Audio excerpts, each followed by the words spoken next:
morning, good afternoon, good evening. Welcome back to Chapter 3. We're talking about biologically important molecules. We're talking about lipids. Remember that lipids are made of the same stuff as carbohydrates. They're made out of CHO, carbon, hydrogen, oxygen, but that's where the similarity ends. There are three varieties of lipids that we're going to talk about. There are a lot more. We're not going to talk about them.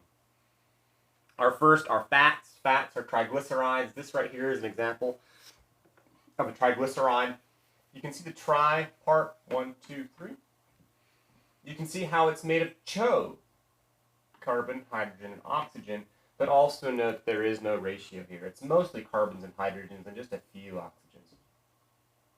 This is the glycer portion of triglyceride. 3 fatty acids, they're called. 3 fatty acids attached to a glycerol molecule. So triglyceride fats. Next are phospholipids.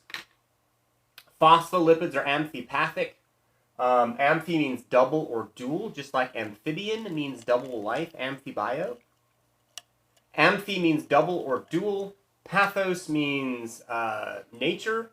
So amphipath means double nature. And the double nature of phospholipids is that they are both polar and non-polar. Remember, if you're going to mix with water, you have to be polar. You have to have those positive and negative areas. And if you're not polar, you can't mix with water. The thing about phospholipids is that they are both. They have regions that are polar and regions that are non-polar. We'll look at these guys again later on. Phospholipids are amphipathic, and they make up the bulk of the membrane that surrounds a cell, the bulk of the cell membrane. Imagine, if you will, a big brick office building, okay? What it makes up the wall of that office building, and it's bricks. How many bricks? Thousands of bricks. It's the same relationship between a phospholipid and the cell membrane, the skin, the wrapper that goes around a cell. It's made of phospholipids. How many? Thousands, and actually millions of them. Our last lipid are steroids. When you hear steroid, this is another one of those cases that we talked about in the last chapter, and that is, when you hear steroid, you think one thing. You think things that people inject to grow big muscles. Those are specifically anabolic steroids. And steroids are a whole class of molecules. They're not just one thing. The one steroid you know that people inject to grow big muscles is synthetic testosterone.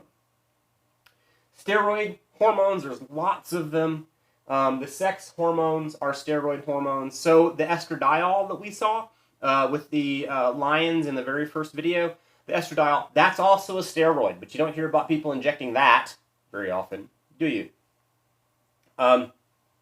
Cholesterol is what's used as a basis, as a base molecule for making the sex hormones.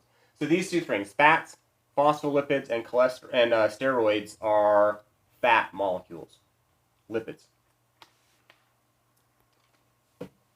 The reason why this thing looks so good is because it contains both of the things your body really wants. It is a donut, so it contains sugar. And when you think of donuts, you think, yeah, lots of sugar.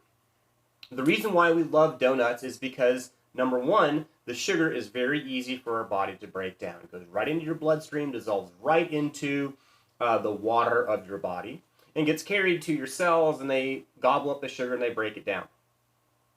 Second is, how do you make a donut? If you've ever been to Krispy Kreme, they fry donuts. They're not baked, they're fried. So if you fry something, you fry it in oil, in lipids. So it contains the best of what your body wants. It wants the sugar for energy for right now. It wants the fat as energy for later. Because if you eat fat, your body can go ahead and just start storing that, and it doesn't have to go through that really long, laborious process of converting something else into fat. So it's got energy for now and energy for later, which is why one donut like this is like 350 calories. It's a lot. That's also why they taste so good. Here we see one of those phospholipids. This right here is a close-up view of what the skin of a cell looks like. I want you to have a mental image of a cell. I want you to imagine a water balloon. Use a water balloon as your mental image of a cell, where the rubber of the balloon, the actual skin of your artificial cell, that is the cell membrane. And imagine I'm able to take that balloon and cut it on edge and use a super high power microscope to look at it on edge to see how the rubber is actually constructed, how the cell membrane is actually constructed. This is what I see. What I see is two layers, one layer, two layers of these things called phospholipids. It is called a phospholipid bilayer. Two layers. This is a blow up of one phospholipid, so I can see what each of these are balloons that have two tails. I know it's kind of hard to see in my picture. Please do look at your copy of the PowerPoints. The phospholipid has what's called the phosphate head, which is this structure up here. This is the polar part. Phospholipids are amphipathic, double nature. They are polar and non-polar. This is the polar part. This is the part that can mix with water. The tails are the non-polar portion. This is the lipid portion, the lipid tails. Lipids are non-polar. Lipids can't mix with water. This is what actually gives a cell membrane its unique property.